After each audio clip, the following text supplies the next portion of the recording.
What's up, chat? How we doing today? Hope you guys had a fantastic day and killed the day. It was a gloomy day today. Rather productive for me. This will be a very short video. I just don't want to mess up the sequence because the next couple chapters are part 2, or chapter 2, I should say.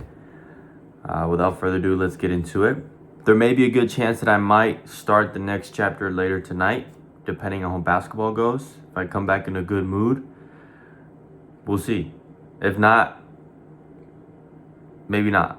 But let's get into it. Number 3. This is what makes no sense about Florneto Aspaliga's story. It would be one thing if Cuba had deceived a group of elder shut-ins the way scams artists do, but the Cubans fooled the CIA, an organization that takes the problem of understanding strangers very seriously. There were extensive files on every one of those double agents. The mountain climber says he checked them carefully. There were no obvious red flags. Like all intelligence agencies, the CIA was a division, counterintelligence, whose job is to monitor its own operations for signs of betrayal. What had they found? Nothing. Looking back on the episodes years later, all Littell could do was shrug and say that the Cubans must have been really good. They did it exquisitely, he said. I mean, Fidel Castro selected the doubles that he dangled. He selected them with real brilliance. Some of them were trained in theoretical deception. One of them posed as a knife. You know, he was really a very cunning, trained intelligence officer. You know, he's so goofy. How can he be a double? Fidel orchestrated all of this. I mean, Fidel is the greatest actor of them all. The mountain climber for this part argues that the tradecraft of the CIA's Cuban selection was just sloppy. He had previously worked in Eastern Europe up against the East Germans, and there he said the CIA had been much more meticulous.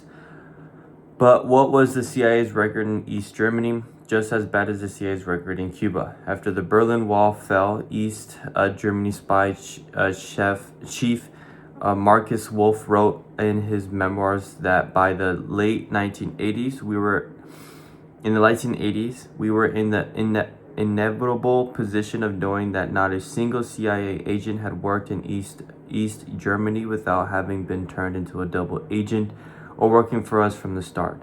On our orders, they were all delivering carefully selected information and disinformation to the Americans. The supposedly meticulous Eastern Europe division, in fact, suffered one of the worst breaches of the entire Cold War.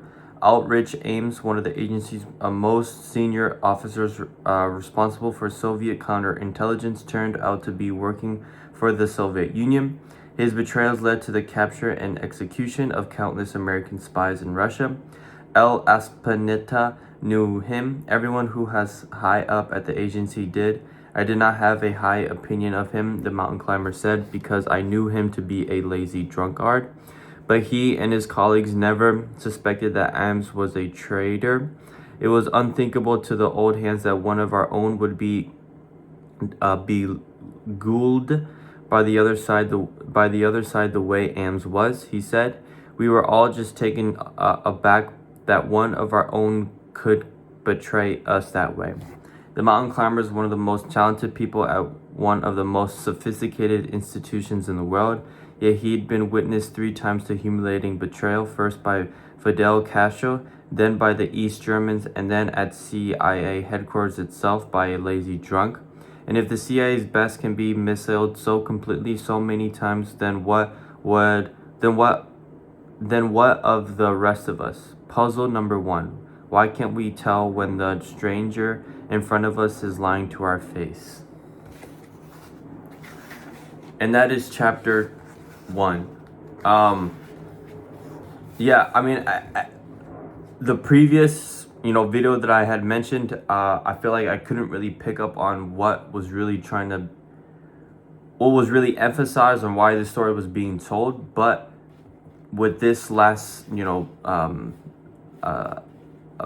passage that we just read, it really starts to click that even if you think that your friends, your employees are people you trust, doesn't mean that they won't lie to you, or doesn't mean that they will betray you, if that makes any kind of sense.